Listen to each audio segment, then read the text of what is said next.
My name is David, and I never imagined I would be writing this story.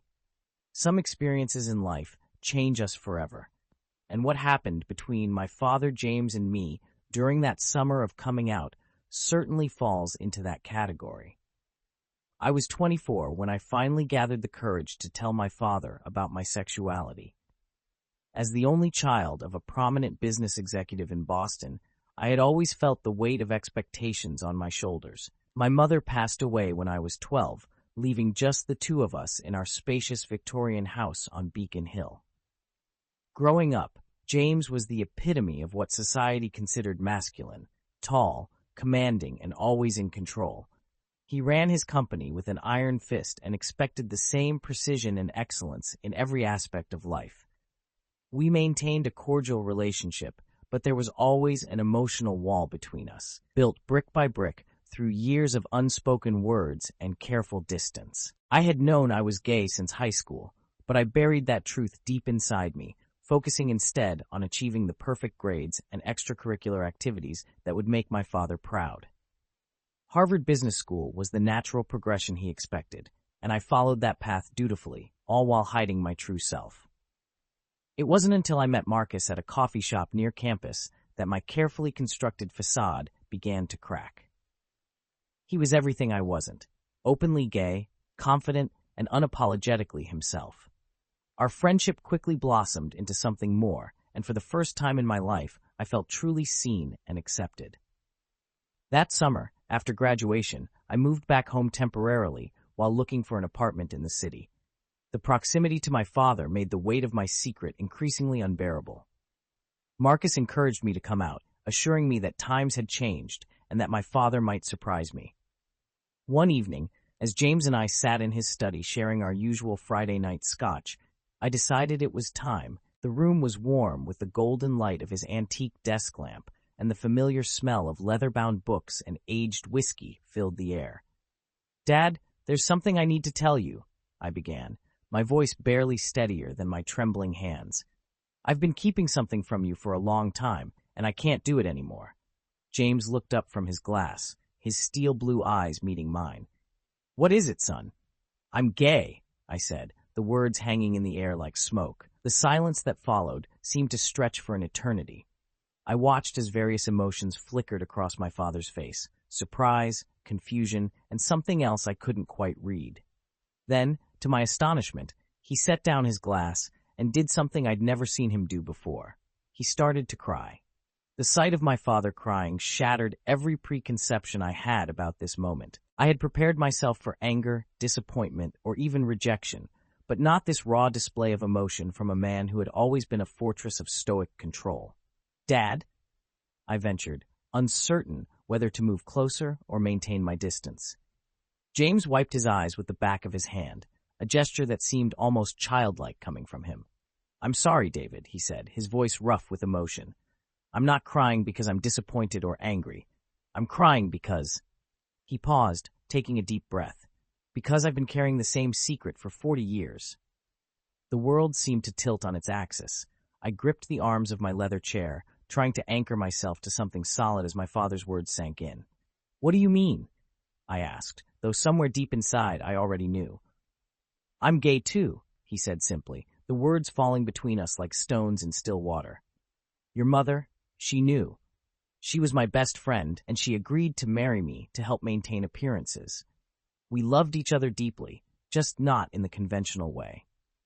My mind raced back through memories of my childhood, seeing them in a new light. The business trips that seemed too frequent, the close friend Richard who used to visit often but disappeared after Mom died, the way my father had never remarried or even dated after her passing. "But why?" I found myself asking. "Why did you hide it?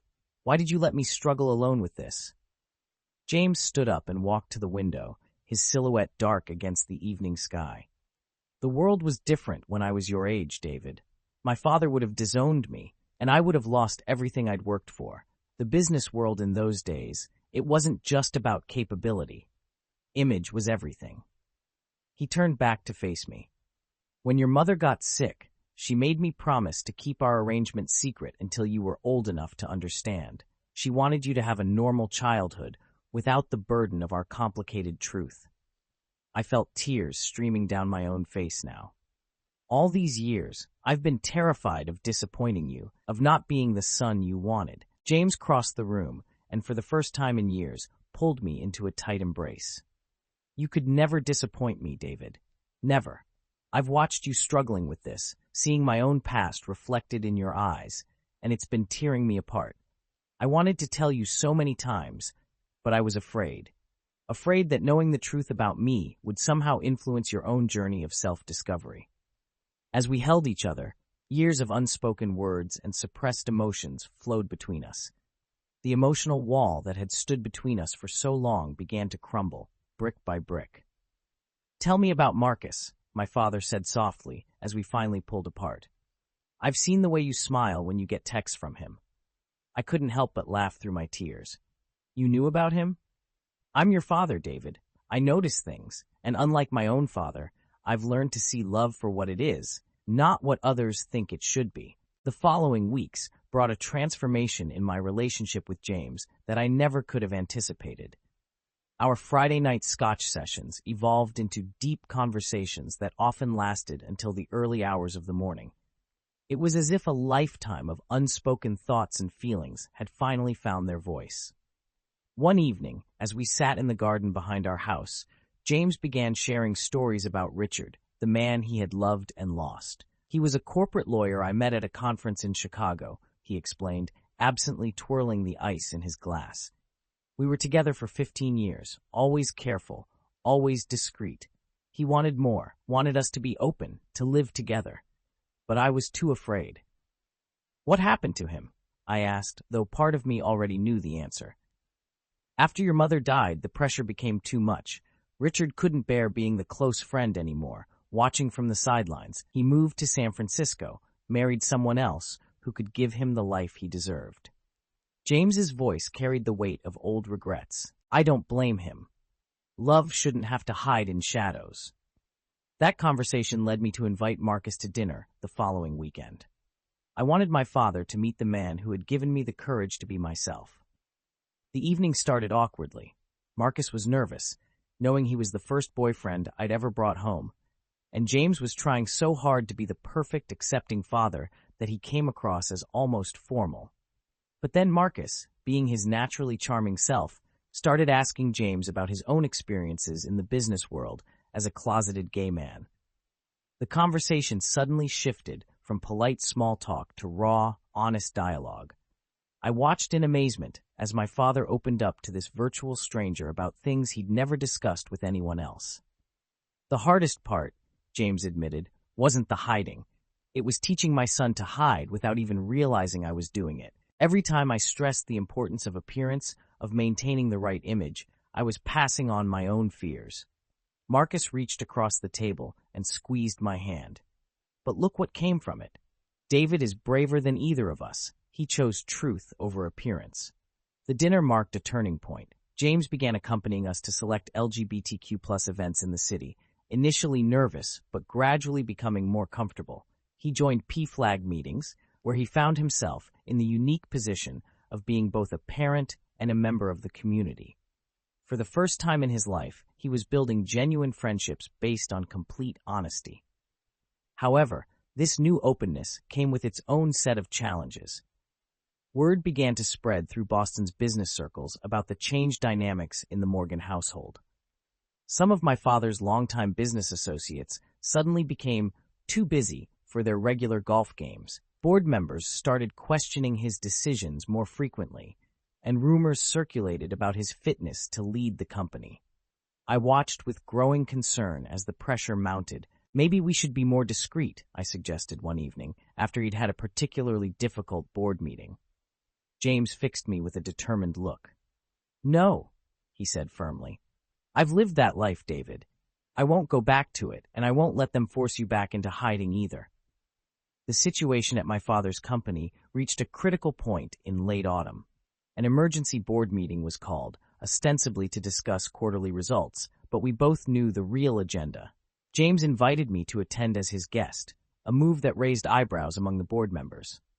The boardroom was tense that morning, filled with the kind of thick silence that precedes a storm.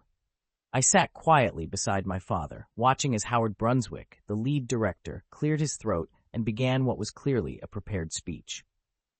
"James," Howard began, his voice carrying artificial concern, "several board members have expressed concerns about recent changes in your personal life. We feel these changes might be affecting investor confidence and company morale." Before Howard could continue, something extraordinary happened. Theodore Wells, the oldest board member and my father's mentor from his early days, stood up. "Let me be clear about what's really being said here," Theodore's voice commanded attention. "We're sitting here in 2024, and you're suggesting we push out one of the most successful CEOs in our company's history because he's gay? My grandson is gay, Howard. Should he expect the same treatment in his career?" The room erupted in uncomfortable murmurs. Howard's face reddened as he tried to backtrack, but Theodore wasn't finished. "I move to end this discussion permanently. James's leadership has brought this company record profits for 15 consecutive quarters. His personal life is his own business." The support from Theodore changed everything. Other board members, who had been quietly supportive but afraid to speak up, began sharing their own stories of LGBTQ+ family members. What had been planned as an orchestrated ousting turned into an unexpected affirmation. After the meeting, Theodore pulled us both aside. "James, I've known about you for years," he admitted. "I just waited for you to be ready to tell your own truth. And David," he turned to me with a warm smile, "your mother would be proud of both of you." This victory at the board level had an unexpected ripple effect. James began receiving emails and calls from other executives, both openly and closeted LGBTQ+, thanking him for his courage. He was invited to speak at diversity conferences, and our story started appearing in business publications as an example of changing corporate culture. One evening, as we sat in our usual spots in the study, James showed me an email he'd received from Richard. "He's coming to Boston next month," he said, his voice carrying a mix of anxiety and hope. "He's divorced now. He wants to meet for coffee." I studied my father's face, seeing the same vulnerability I'd felt when first telling Marcus how I felt about him. "Are you going to see him?" "I don't know," James admitted. "The timing seems significant. Just as I'm finally living authentically, he reappears in my life." "Dad," I said gently, "maybe that's exactly why it's happening now. You're finally ready." James smiled, looking younger than I'd seen him in years. "When did you get so wise?" "I had a good teacher," I replied.